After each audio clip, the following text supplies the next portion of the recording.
नमस्कार मंडळी, स्वागत आहे तुमचं शेती आणि सरकारी योजना या युट्यूब चॅनलमध्ये।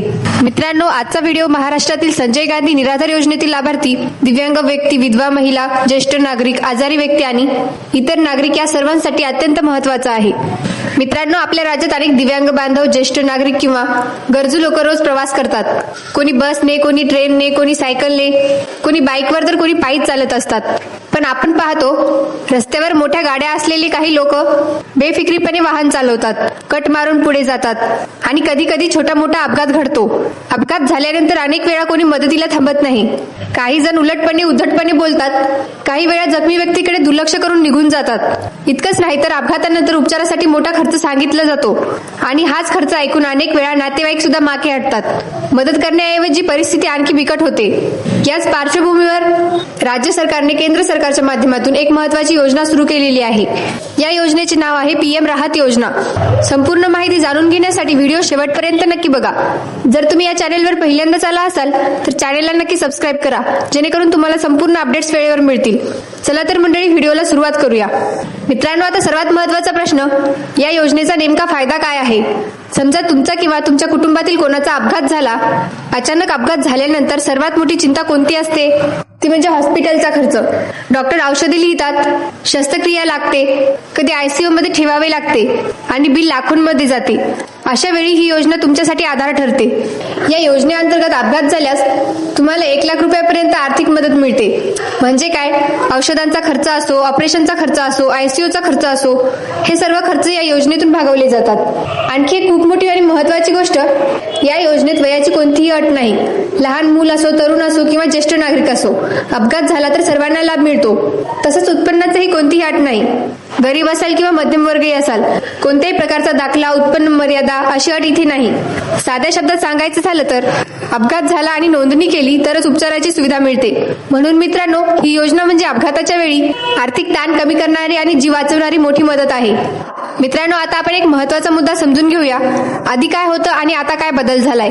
पूर्वी जर अपघात झाला तर मदत मिळायची, पण ती प्रामुख्याने मोठ्या रस्त्यावर किंवा हायवेवर झालेल्या अपघातांसाठी जास्त लागू व्हायची।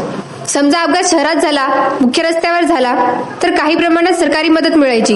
पण विचार करा, जर एखादा अपघात गावातल्या छोट्या रस्त्यावर झाला, खेडोपाड्यात झाला, शेताच्या पाट्यावर झाला किंवा एखादा वृद्ध माणूस पायी चालताना पडला, तर अशा वेळी मदत मिळणं खूप कठीण व्हायचं। लोक म्हणायचे, हा मोठा रोड अपघात नाही, ही सरकारी योजनेत बसत नाही आणि त्यामुळे अनेकांना उपचारासाठी स्वतःच पैसे खर्च करावे लागायचे। पण आता मोठा बदल झालाय। आता नियम स्पष्ट आहे। अपघात कुठे झाला हे महत्त्वाचे नाही, तो गावात झाला असो, खेड्यात झाला असो, हायवेवर झाला असो, रेल्वे प्रवासात झाला असो किंवा पायी चालताना झाला असो, जर अपघात झाला असेल तर या योजनेचा लाभ मिळतो। म्हणजे आधी ठिकाण पाहिलं जायचं, आता फक्त अपघात झाला का हे पाहिलं जातं। हा सर्वात मोठा फरक आहे। म्हणून मित्रांनो, आता गावातील, खेडोपाडी राहणाऱ्या लोकांनाही ही योजना तितकीच लागू आहे जितकी शहरातील लोकांना। मित्रांनो, आता तुम्हाला एक गोष्ट लक्षात ठेवायची आहे, आपण या योजनेला साध्या शब्दात पीएम राहत योजना म्हणतो, पण या योजनेचं एक इंग्रजी नाव देखील आहे। या योजनेला इंग्रजीमध्ये road accident victim hospitalisation and assistant treatment असे म्हणतात। आता हे नाव थोडं मोठं आणि अवघड वाटू शकतं, पण त्याचा अर्थ अगदी सोपा आहे। रोड ऍक्सिडेंट विक्टिम म्हणजे रस्ते अपघातात जखमी झालेले व्यक्ती, हॉस्पिटलायझेशन म्हणजे हॉस्पिटलमध्ये दाखल होऊन उपचार घेणे, असिस्टंट ट्रीटमेंट म्हणजे उपचारासाठी मदत मिळणे। म्हणजे या संपूर्ण नावाचा साधा अर्थ असा की रस्ते अपघातात जखमी झालेल्या व्यक्तीला हॉस्पिटलमध्ये दाखल करून त्याच्या उपचारासाठी मदत देणारी योजना। म्हणून मित्रांनो, जर तुम्हाला कुठेही कागदपत्रात किंवा अधिकृत ठिकाणी हे इंग्रजी नाव दिसलं तर घाबरायचं नाही, तेच आपल्या पीएम राहत योजनेचं पूर्ण नाव आहे। मित्रांनो, आता सर्वात महत्त्वाचा प्रश्न, या योजनेचा लाभ घ्यायचा कसा? लक्षात ठेवा, अपघात झाल्यानंतर सर्वात पहिली आणि महत्त्वाची गोष्ट म्हणजे नोंदणी। नोंदणी झाली तरच पुढची मदत मिळू शकते। त्यासाठी सरकारने एक सोपा मार्ग दिला आहे।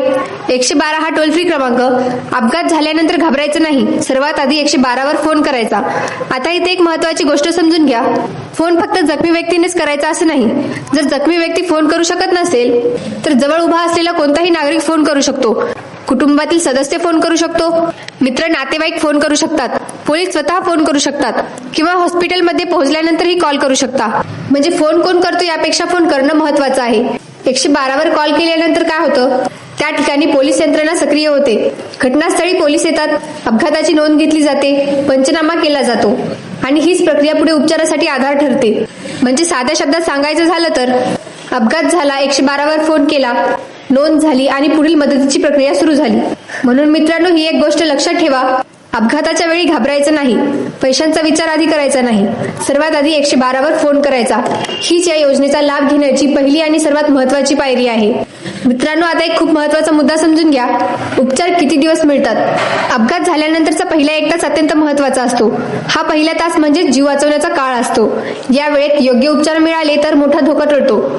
म्हणून या योजनेत अपघात झाल्यापासून सुरुवात होते आणि फक्त 1 ते 2 तास नव्हे तर 7 दिवसापर्यंतचे उपचार या योजनेअंतर्गत मिळू शकतात. म्हणजे काय? समजा अपघात झाला आणि तुम्हाला हॉस्पिटलमध्ये दाखल केलं. सुरुवातीचे तातडीचे औषधोपचार, गरज पडली तर शस्त्रक्रिया, प्रकृती गंभीर असेल तर आयसीयू मध्ये ठेवणे, इतर आवश्यक वैद्यकीय सुविधा, हे सर्व या कालावधीत दिले जाऊ शकतात. म्हणजे फक्त अँब्युलन्स किंवा पहिली मदत नाही तर पूर्ण उपचाराची व्यवस्था या सुरुवातीच्या 7 दिवसांमध्ये केली जाते. साध्या शब्दात सांगायचं झालं तर अपघात झाला, पहिल्या तासापासून उपचार सुरू आणि पुढील 7 दिवसापर्यंत आवश्यक उपचार मिळू शकतात. म्हणून मित्रांनो, अपघातानंतर वेळ वाया घालवू नका. लवकरात लवकर उपचार सुरू झाले तर जीव वाचवण्याची शक्यता वाढते. मित्रांनो, आता एक महत्वाचा प्रश्न, ही योजना नेमकी कोणासाठी जास्त फायदेशीर आहे? ही योजना सर्वांसाठी आहे, पण काही लोकांसाठी ती विशेष आधार ठरते. जसे दिव्यांग व्यक्ती, विधवा महिला, ज्येष्ठ नागरिक, आजारी व्यक्ती किंवा अशक्त व्यक्ती. आता का विशेष फायदा होतो ते समजून घ्या.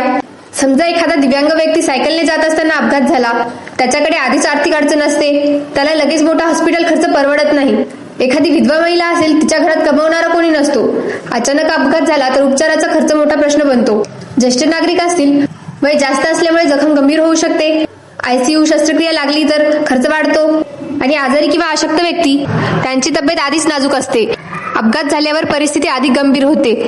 मित्रांनो, अनेक वेळा काय होतं, हॉस्पिटलमध्ये मोठा खर्च सांगितला जातो, ते ऐकून काही लोक मदतीपासून मागे हटतात. इतका खर्च कसा करायचा, कोण पैसे देणार? आणि या आर्थिक अडचणीमुळे उपचार उशिरा सुरू होतात. काही वेळा तर मदतीच्या अभावामुळे व्यक्तीचा जीवही धोक्यात येतो. हीच परिस्थिती बदलण्यासाठी ही योजना सुरू करण्यात आलेली आहे. म्हणजे काय, ज्यांना सर्वात जास्त आधाराची गरज आहे त्यांच्यासाठी ही योजना सुरक्षित कवचासारखी काम करते. म्हणून मित्रांनो, जर तुमच्या ओळखीमध्ये असे कोणी असतील तर त्यांना या योजनेबद्दल नक्की सांगा, कारण योग्य वेळी माहिती मिळाली तर मोठा धोका टाळता येऊ शकतो. मित्रांनो, आता शेवटी एक खूप महत्वाची गोष्ट सांगते. पहिल्यांदा ऐकल्यावर कदाचित ही योजना वेगळी वाटेल, काही जणांना वाटेल असं आपल्याला काय उपयोगाचं. पण खरी गोष्ट काय आहे माहिती आहे का? अपघात कधी, कुठे आणि कोणासोबत होईल हे कोणीच सांगू शकत नाही. आपण रोज घराबाहेर पडतो, कामासाठी, शाळेसाठी, बाजारासाठी, शेतासाठी, सगळं सुरळीत चालू असतं. पण एक छोटासा क्षण आणि परिस्थिती पूर्ण बदलू शकते. म्हणूनच ही योजना साधी वाटली तरी वेळ आल्यावर तीच मोठा आधार ठरते. त्या क्षणी पैशांपेक्षा महत्वाचं असतं लवकर उपचार सुरू होणं. आणि जर आधीच माहिती असेल की अशी योजना आहे, 112 वर फोन करायचा आहे, तर आपण घाबरत नाही, वेळ वाया घालत नाही. मित्रांनो, माहिती नसल्यामुळे अनेक वेळा लोक मदतीपासून वंचित राहतात. म्हणून ही माहिती फक्त स्वतःपुरती ठेवू नका. घरातल्या ज्येष्ठांना सांगा, दिव्यांग बांधवांना सांगा, शेजाऱ्यांना सांगा, कारण योग्य वेळी योग्य माहिती एखाद्याचा जीव वाचवू शकते. म्हणून लक्षात ठेवा, ही योजना वेगळी वाटली तरी वेळ प्रसंगी ती सर्वात मोठा आधार ठरते. मित्रांनो, शेवटी एक मनापासून विनंती आहे, जर तुमच्या आसपास दिव्यांग बांधव असतील, ज्येष्ठ नागरिक असतील, विधवा महिला असतील किंवा आर्थिकदृष्ट्या अडचणीत असलेली कोणतीही व्यक्ती असेल तर ही माहिती त्यांच्यापर्यंत नक्की पोहोचवा. कारण अपघात सांगून येत नाही आणि योग्य वेळी योग्य माहिती मिळाली तर एखाद्याचा जीव वाचू शकतो. कदाचित तुम्ही शेअर केलेली ही एक माहिती कुणासाठी तरी मोठा आधार ठरू शकते. म्हणून हा व्हिडिओ जास्तीत जास्त लोकांपर्यंत पोहोचवा. आणि मित्रांनो, जर तुम्हाला शेती आणि सरकारी योजनांचे अशाच महत्त्वाचे आणि विश्वासार्ह अपडेट दररोज मोबाईलवर हवे असतील तर आमच्या व्हॉट्सअप ग्रुपला नक्की जॉईन व्हा. व्हॉट्सअप ग्रुपची लिंक व्हिडिओच्या डिस्क्रिप्शन मध्ये दिलेली आहे. त्या लिंकवर क्लिक करा आणि लगेच आमच्या व्हॉट्सअप ग्रुपमध्ये सामील व्हा. धन्यवाद. भेटूया अशाच पुढील नवीन अपडेटसह. तोपर्यंत जय हिंद, जय महाराष्ट्र.